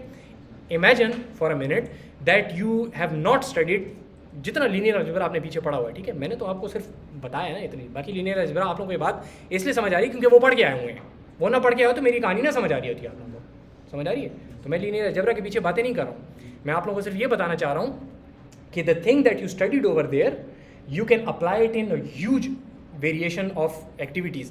यहाँ पे आप ये इमेजिन करें कि अगर आपको ये न पता होता कि ये मैट्रिक्स है, इसको मल्टीप्लाई करने से रोटेशन होती है, फिर आप किसी पॉइंट को पकड़ें और किसी आर्बिट्ररी उसके गिर्द किसी भी एंगल के ऊपर रोटेट करके बता दें, पागल हो जाएंगे, रोटेट नहीं कर सकेंगे।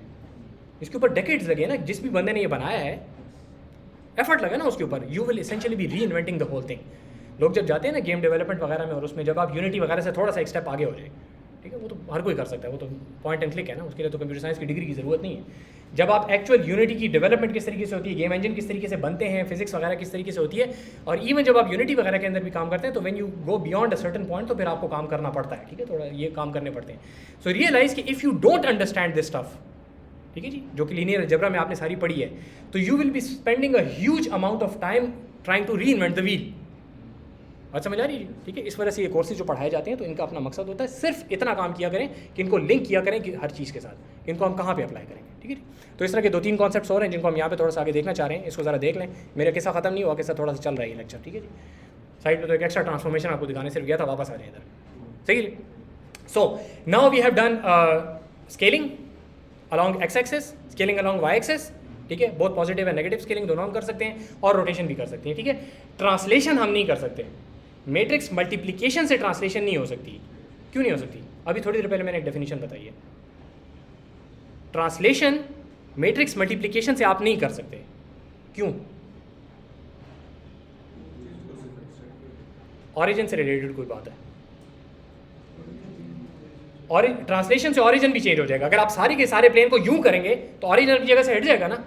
तो लिनियरिटी की ये डेफिनेशन है कि ऑरिजिन को अपनी जगह से नहीं हिलना चाहिए, ठीक है। इसलिए आप लेकिन ट्रांसलेशन आसान है, वेक्टर है ना, उसको आपने ट्रांसलेट करना है, किसी दूसरे वेक्टर के साथ ऐड कर दें, ऐसे ही करते हैं ना, वेक्टर के साथ ऐड करते हैं उधर चला जाता है, वो ट्रांसलेशन आसान है। ठीक है कीजिए, जो काम लीनियरिटी से नहीं होती वो अपनी जगह पे बड़ी आसान है। ठीक है, सिर्फ प्लस करना होता है उसके साथ। समझ आ की बात कीजिए। ओके, थोड़ा सा यहाँ पे वापस आ जाएं। हमने दो एलिमेंट्स देखे हैं, M11 और M22। ठीक है, जो डायगोनल एलिमेंट्स हैं वो हमने देख ली। ठीक है, वो आपने देख लिया कि वो किस तरीके से चेंज होता है। ये क्यों यहाँ पे मुझे दिखा रहा है, ये मुझे तंग करिए चीज़। बहरहाल वैल्यूज़ नज़र आ रही है आपको, यहाँ पे मैट्रिक्स में देखें तो ज़रा ज़्यादा आसानी रहेगी आपके लिए। ठीक है जी, 1 0 0 1 ये आपका मैट्रिक्स है। हम लोगों ने M11 को चेंज कर लिया और M22 को चेंज कर लिया। अभी इसको चेंज करते हैं कि इससे क्या फ़र्क पड़ता है, M12 को चेंज करने से क्या फ़र्क पड़ता है। ठीक है, क्या फ़र्क पड़ेगा।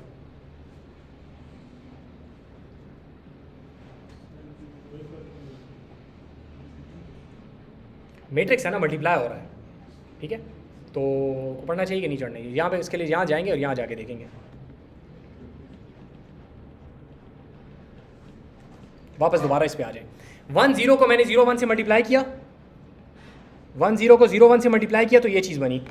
ठीक है, ये जो 0 आया है ये 0 किस वजह से आया मुझे बताएं। दो ये जो रिजल्ट में 0 आया है, क्योंकि 1 0 के साथ मल्टीप्लाई हो रहा है और 0 1 के साथ, तो दोनों में एक एक 0 है। अगर उस 0 को मैं चेंज कर दूंगा, मैं इसको भी चेंज करना चाह रहा हूं ना, अगर इस 0 को मैं चेंज करूंगा तो मेरे पास वो जो 0 था उसके अंदर कोई इफेक्ट आएगा ना, क्योंकि ये दूसरा एलिमेंट 0 नहीं है, ये 1 है। ठीक है, तो जब मैं इसको चेंज करूंगा तो कोई इफेक्ट आएगा। ठीक है, किस कोऑर्डिनेट पे इफेक्ट आएगा, फाइनल वाले के किस कोऑर्डिनेट पे, एक्स पे ही आएगा, क्योंकि ये कैलकुलेशन ही एक्स की है, इसका वाई के साथ सिरे से कोई ताल्लुक ही नहीं है। समझ आ गई, अच्छे से समझ आइए बात। देखें, चेंज किस चीज़ ने होना है, एक्स कोऑर्डिनेट ने चेंज होना है। ठीक है, जिधर भी चेंज होना है, इस तरह बना लेते हैं कि कहीं भी चेंज होगा वो, और किसकी बुनियाद पे चेंज होगा, जो आपके पास वेक्टर का ओरिजिनल वाई कोऑर्डिनेट था, अब वो इफेक्ट करेगा इसके एक्स कोऑर्डिनेट को, जितना वाई ज्यादा था उसका।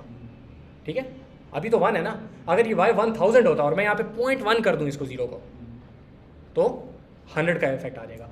वाई कोऑर्डिनेट इफेक्ट करेगा इस नए पुराने वाले का, वाई कोऑर्डिनेट इफेक्ट करेगा नए वाले के एक्स कोऑर्डिनेट को।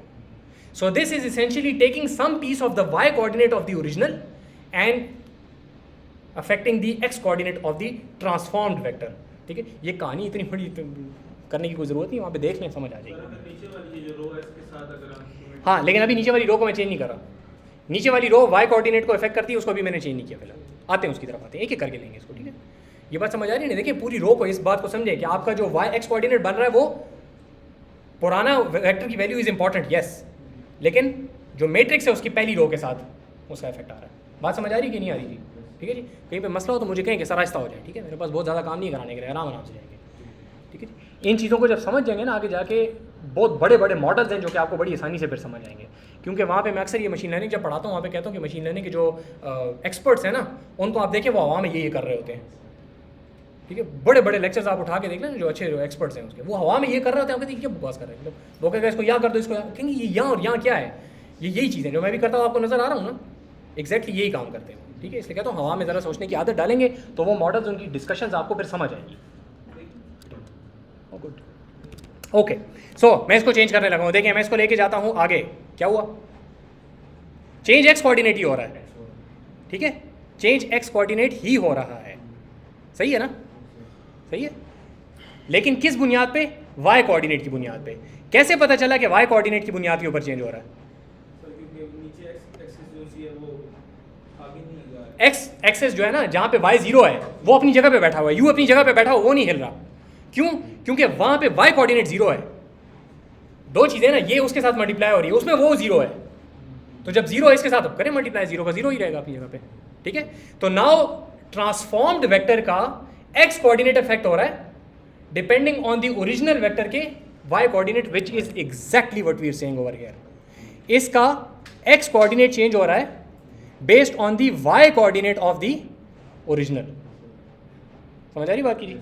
ठीक है सर, एक बात जी, लास्ट टाइम भी आपने यही किया और एक्स एक्सिस चेंज हो रहा था जी, अभी भी आपने वही चीज की है, लेकिन वो नहीं चेंज की। पहले मैंने M11 को चेंज किया था, ये 1 को मैंने चेंज किया था। इस वेक्टर को मैट्रिक्स के साथ साथ देखते जाएं। ठीक है, पहले मैंने इस 1 को चेंज किया था, अभी मैं 0 को चेंज कर रहा हूँ। मैं ज़रा गौर से देखें, यहाँ पे शायद छोटा होगा, नज़र नहीं आ रहा होगा। ये मैं अब M12 को चेंज कर रहा हूँ, जो कि यहाँ पे है। सर इधर अभी पहले M1 को करेक्ट करिए। हाँ देखिए, इसको आप ये कर सकते हैं, इसको आपने थोड़ा सा आगे कर दिया। ठीक है जी, आपने इसको कर दिया 1.4 और इसको आप चेंज करेंगे तो ये इस ऑपरेशन को क्या कहते हैं, ये जो चीज़ को लात मार के एक साइड से करते हैं दूसरी साइड से पकड़ा होता है उसको, स्क्यू से ज़्यादा बेहतर लफ्ज़ है एक शेयर कहते हैं इसको, ठीक है, शेयर करना कहते हैं चीज़ को, सही होगा जी। तो ये आपके पास जो ऑफ डायगोनल एलिमेंट्स होते हैं वो शेयरिंग करते हैं, ठीक है। तो देखें आपके पास जब आपने ऑफ डायगोनल एलिमेंट पहली रो के ऑफ डायगोनल एलिमेंट को समझते हैं ना, ऑफ डायगोनल सेट हुआ जो एलिमेंट, उसको जब आपने चेंज किया तो आपके पास एक्स कोऑर्डिनेट इफेक्ट हो रहा है based on the original y coordinate, ठीक है। अब अगर मैं इस ऑफ डायगोनल 2 1 को अगर चेंज करता हूं, इसको मैं जरा वापस कर दूं, अगर मैं इसको M21 को चेंज करता हूं तो अब कौन सा कोऑर्डिनेट चेंज होगा, आउटपुट का वाई कोऑर्डिनेट चेंज होगा, ठीक है जी। क्यों वाई कोऑर्डिनेट चेंज होगा, क्योंकि ये रो जो है ये कैलकुलेटिव वाई कोऑर्डिनेट के लिए है, तो वाई कोऑर्डिनेट के ऊपर इफेक्ट आएगा, ठीक है। और ये वाला एलिमेंट जो है ये किससे मल्टीप्लाई होता है, आपके ओरिजिनल के एक्स कोऑर्डिनेट से, तो based on the original x coordinate आपका वाई जो है वो इफेक्ट होगा, ठीक है जी। तो इसको देखें, इसको चेंज करेंगे तो आपके पास ये ऐसे चेंज होता है। बात समझ आ रही जी, ये बात अच्छे तरीके से समझ आ रही जी। वापस इसको मैंने 1001 कर दिया, 2-3 काम एक साथ कर लेते हैं। एरिया को देखें, जब आप इसका एरिया चेंज करते हैं, ये आप लोगों को पता होगा कि आपका एरिया जो है शेयर करने से चेंज नहीं होता, बेसिक शेयर करने से आपका एरिया चेंज नहीं होता। एरिया इसीलिए चेंज नहीं करें क्योंकि शेयर करने से एरिया नहीं चेंज होता, ठीक है। और डिटर्मिनेंट को देखें, डिटर्मिनेंट भी चेंज नहीं हो रहा। क्यों नहीं हो रहा, क्योंकि वो उधर एक जीरो है ना, वो माइनस में जो करना था उसने जीरो को इफेक्ट को खत्म कर दिया। आप एरिया चेंज करते हैं तो ऑटोमेटिकली डिटरमिनेंट भी चेंज हो जाता है जी। तो चूंकि इस मैट्रिक्स का अभी जो मैट्रिक्स नजर आ रहा है वो क्या है, 1.301, ये है ना 1.301, ये भी मैट्रिक्स है, इसका डिटर्मिनेंट इज 1, ठीक है ना, 1 × 1 माइनस 0 × व्हाटएवर, सही है जी। डिटर्मिनेंट 1 है, नीचे लिखा भी वहाँ पे डिटर्मिनेंट इसलिए लिख दिया कि मेरा कैलकुलेशन मैंने की तो गलत करूँगा, इसलिए यहाँ पे लिखा हुआ, सही हो गया जी। इस तरीके से अगर आप इन दोनों को चेंज करते हैं, आप देखें अब आपका एरिया चेंज हो रहा है, लेकिन आप डिटर्मिनेंट भी चेंज हो रहा है। डिटर्मिनेंट हमेशा एरिया के बराबर रहेगा, सही जी। So you can create essentially any shape using this thing, ठीक है सर। आप एरिया से चेंज हो गया, हमने 2 वो चेंज किए जी, ठीक है, और डिटर्मिनेंट उसकी वजह से 1.15 हो गया। डिटर्मिनेंट चेंज नहीं हो रहा तो सर एरिया चेंज नहीं हो रहा। अगर डिटर्मिनेंट चेंज लेट्स से अगर हम अज्यूम करें कि उधर हम अगर M11 को हम चेंज करें और डिटर्मिनेंट चेंज हो गया तो एरिया भी चेंज होगा जी। अगर आप कोई ऐसी स्पेसिफिक वैल्यू दे रहे हैं जिसकी वजह से डिटर्मिनेंट चेंज ना हो तो मेरी एरिया भी चेंज हो, इसलिए एरिया इज एसेंशियली डिटर्मिनेंट, ठीक है जी। ज़रूरी बात है, इसको समझिए अच्छे तरीके से, ठीक है। ये शायद आप लोगों ने उसमें देखा भी हो, क्या कहते हैं, लीनियर अलजेब्रा में बात देखी भी होगी शायद,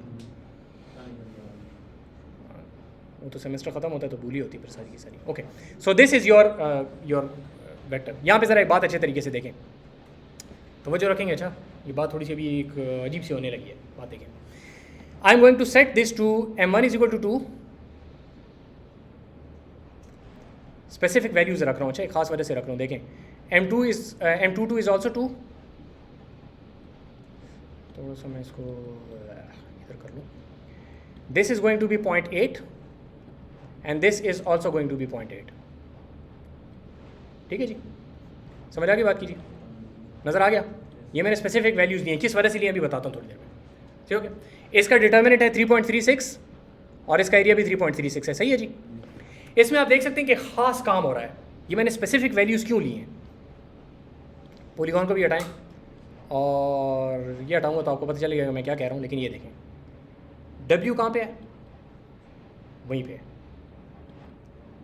W जो है उसकी डायरेक्शन चेंज नहीं हो रही, W उसी जगह पे सिर्फ स्ट्रेच हो रहा है। जो हमारा वेक्टर था, W एक ओरिजिनल वेक्टर था जो कि इस स्पेसिफिक मैट्रिक्स के ऊपर, ये स्पेसिफिक मैट्रिक्स से जब मैंने ट्रांसफॉर्मेशन परफॉर्म किया है तो W की ज़ात पे कोई फ़र्क नहीं पड़ा, उसको आपने यूँ सिर्फ पकड़ के खींच दिया है। ज़ात से मुराद है डायरेक्शन चेंज नहीं हुई उसकी, सिर्फ उसको आपने पकड़ के खींच दिया है, ठीक है। इससे कुछ याद आता है कि आपके पास मैट्रिक्स आप अप्लाई करें और डायरेक्शन ना चेंज हो, सिर्फ स्केल चेंज हो जाए किसी ख़ास वेक्टर का, याद आता है इससे कुछ? कोई ई से नाम शुरू होता था, ई से एक ही चीज़ का नाम शुरू होता था, ई आई, हाँ जी। आपके पास आइगन वेक्टर्स कौन से वेक्टर्स होते हैं किसी भी मैट्रिक्स के? आपके आइगन वेक्टर्स जो हैं किसी भी मैट्रिक्स के वो वाले वेक्टर्स होते हैं, ठीक है। उससे कॉरेस्पॉन्डिंग वो वेक्टर्स होते हैं कि if you do transformation using this matrix तो वो आइगन वेक्टर जो इस मैट्रिक्स का आइगन वेक्टर है उसका स्केल चेंज होगा, डायरेक्शन चेंज नहीं होगी। समझ आ रही बात की? देखें ज़रा यहाँ पे इसको अच्छे तरीके से समझें। ये W जो है ये इस 2.8.82 का एक आइगन वेक्टर है। कैसे पता चला? मैंने बनाया। अब मैं जो इसकी ट्रांसफॉर्मेशन कर रहा हूं, आप इस पॉलीगॉन को देखें। इस पॉलीगॉन में जितनी भी चीज़ें होंगी, इस जगह पे जितनी भी चीज़ें, आपने इसको किया हुआ है ना, इसको आप जितना भी ऊपर नीचे बड़ा छोटा करेंगे तो ये वाली जो लाइन है ये अपनी जगह पे ही रहेगी, ये अपनी जगह से चेंज नहीं होगी। इसके अंदर अगर छोटा वेक्टर है तो वो छोटा स्केल होगा, बड़ा है तो बड़ा और ज़्यादा स्केल होगा, ठीक है, लेकिन वो अपनी जगह पे ही रहेगा। समझ आ रही बात की? तो ये आपके पास एक इसका आइगन वेक्टर है, लेकिन ये वाहिद आइगन वेक्टर नहीं है, इसके अलावा एक और आइगन वेक्टर भी है इसका, ठीक है। आप लोगों को अभी कैलकुलेट करने को नहीं कह रहा हूँ, एक लंबी चौड़ी कैलकुलेशन थी, एक ज़माने में की होगी, ठीक है। सिर्फ जो बताना चाह रहा हूँ उसको देखें। यहाँ पे एक जगह पे हमने इसके आइगन वेक्टर्स को मैंने पकड़ा 2.8.82, ये लिया इसको, ठीक है। इसके आइगन वेक्टर्स इसको मैंने कहा मुझे कैलकुलेट करके दो, ठीक है। इसने मुझे क्या आइगन वेक्टर्स कैलकुलेट करके दिए? 1 1 और -1 1, ठीक है। 1 1 अभी थोड़ी देर पहले मैंने आपको बताया था ना, W इज़ 1 1, सही है। तो ये उसका आइगन वेक्टर है। और विजुअली कैसे पता चला? कि जब हमने ये ट्रांसफॉर्मेशन अप्लाई की तो हमें नजर आ रहा है कि वो अपनी जगह पर ही है, वो जा नहीं रहा, ठीक है। नजर आना से बात सही नहीं होती, लेकिन एटलीस्ट यहाँ पे इस केस में सही है, सही है। तो इसका मतलब है कि अगर हम दूसरा आइगन वेक्टर ले लें -1 1, जी,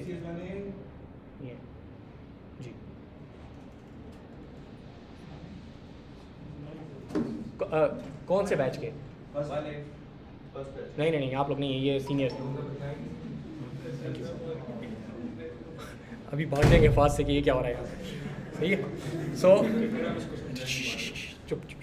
अच्छा, तो आपके पास एक आइगन, तो आपके पास ये आइगन वेक्टर 1 1 है, दूसरा आइगन वेक्टर -1 1 का अगर हम ले लें, ये आपके पास, ठीक है। तो अब उसूलन जब इसको मैं इसी मैट्रिक्स से मल्टीप्लाई करूं तो इसको भी अपनी जगह से डायरेक्शन चेंज नहीं करनी चाहिए, ठीक है जी।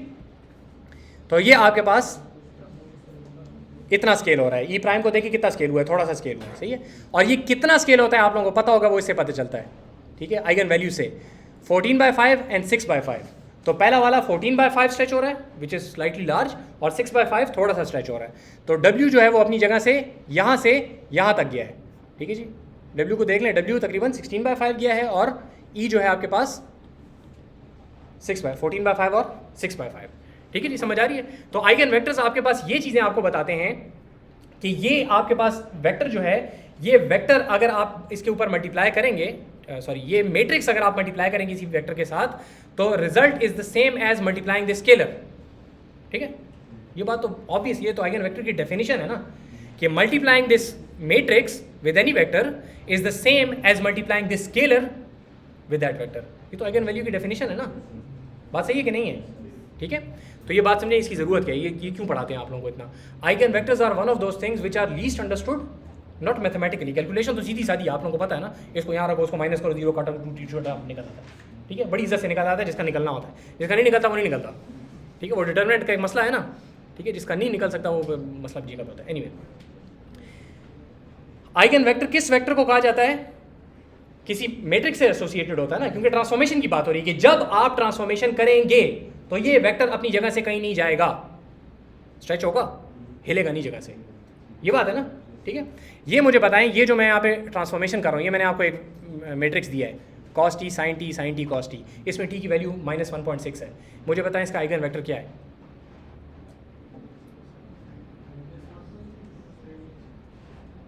बगैर सोचे बता सकते हैं? कैलकुलेशन करने की जरूरत, कैलकुलेशन होती तो इस तरह थोड़ी पूछता।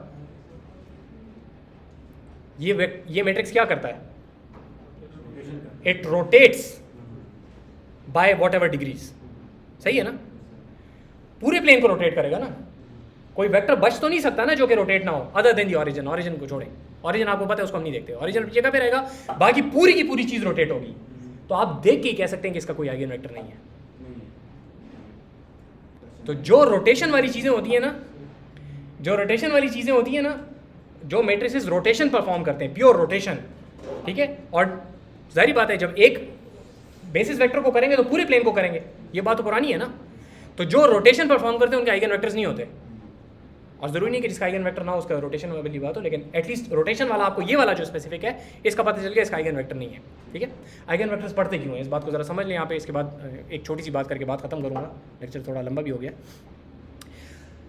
आपके पास बहुत सारे इस तरह के ऑपरेशंस होते हैं। पहले बताया कि बहुत सारे ऑपरेशंस हैं जो कि हम मैट्रिक्स मल्टीप्लिकेशन के जरिए से करते हैं। और क्यों? क्योंकि मैट्रिक्स मल्टीप्लिकेशन जो कि हमने आज ही बात करनी थी, लेकिन वो इंशाल्लाह नेक्स्ट लेक्चर में अब करेंगे। लेकिन ये कि मैट्रिक्स ऑपरेशन जिस तरह वेक्टर एक जनरल बात है ना कि 2 नंबर एक साथ, उस तरह मैट्रिक्स भी बहुत सारे नंबर एक साथ, ठीक है, उसकी तफसीलें थोड़ी सी आते हैं उसकी तरफ बाद में, लेकिन बहुत सारे नंबर्स को अगर बहुत सारे नंबर्स के साथ मल्टीप्लाई करना है तो आमतौर पे वो मैट्रिक्स के जरिए से अच्छे होते हैं। ये बात सही है, बुनियादी बात तो समझ आती है ना, मैट्रिक्स मल्टीप्लिकेशन आसान होती है। क्यों होती है वो इंशाल्लाह नेक्स्ट लेक्चर में तफसील से बात करेंगे कंप्यूटर साइंस के पर्सपेक्टिव से। अब करना आपने क्या है कि एक मैट्रिक्स है जिसको आपने वेक्टर के साथ मल्टीप्लाई करना है, फिर जो रिजल्ट आएगा वेक्टर, कोई नया वेक्टर आएगा, ट्रांसफॉर्म्ड वेक्टर आएगा, इस मैट्रिक्स को आपने फिर उसके साथ मल्टीप्लाई करना है और फिर करना है और फिर करना है और फिर करना है, थाउजेंड्स ऑफ टाइम्स आपने मल्टीप्लाई करना है। यहाँ पे आप क्या कर रहे हैं, let's say it's a 10 by 10 matrix and a 10 by 1 आपके पास वेक्टर है, तो ये कितनी मल्टीप्लिकेशंस होंगी, 10 into 10 plus 10 into 10 plus 10 into 10 तो 10 into 10 100 into 10 तकरीबन 1000, ठीक है, पता नहीं मैंने क्या कैलकुलेशन की लेकिन बहरहाल समथिंग लाइक दैट, ठीक है जी, it's a large number of multiplications, सही हो गया। If you can find the eigen value, this 1000 multiplications turns into 10 multiplications, 100 times speed up आपको मिलेगा for this very small matrix. 100 by 100 का मैट्रिक्स बड़ा छोटा मैट्रिक्स है कंप्यूटर साइंस में, ठीक है जी, 100 by 100 का मैट्रिक्स जो है ना बड़ी छोटी सी चीज़ है। आप यूँ समझिए कि एक इमेज जो होता है आपके पास, अगर 100 by 100 का अगर आपको इमेज मिले, ठीक है, तो हंसेंगे लोग उसके ऊपर कि किस पे की है, आलू पे तस्वीर ली है कि क्या की है, ऐसा ही होगा ना। 100 by 100 क्या होता है, इतना सा इमेज होता है, सही है। आजकल तो कम अज़ कम जो है तो फुल HD की बात है ना, कम अज़ कम, ठीक है, उससे नीचे तो बात ही नहीं है सिरे से, ठीक है। आप खुद इमेजिन कर लें कि कैमरा खरीदने जाएँ और वो आपको कहे कि इसके अंदर 720p का कैमरा है, उसी के मुंह पे मार के वापस आ जाएंगे, 720p का कैमरा मुझे बेच रहे हो, समझ आ रही है ना। तो मैट्रिक्स जो है बहुत बड़े बड़े होते हैं, तो जितने ज़्यादा बड़ा मैट्रिक्स होगा, जब आप उसको आइगन वैल्यू के जरिए से अगर काम कर सकते हैं, अगर कर सकते हैं, तो आपके जो ऑपरेशंस हैं they can be speeded up by thousands and millions of times, समझ आ रही है। तो हम कोशिश ये करते हैं कि whenever there is a matrix to vector multiplication which is going to be repeated, हम पहले आइगन वेक्टर कैलकुलेट करते हैं, अगर मिल जाए, ठीक है, तो फिर हम क्या करते हैं कि उसके जरिए से काम करते हैं, आइगन वेक्टर्स आइगन वैल्यूज के जरिए से काम करते हैं, क्योंकि अगर हैं तो they will give us immense amount of speed up, बात समझ आ रही है।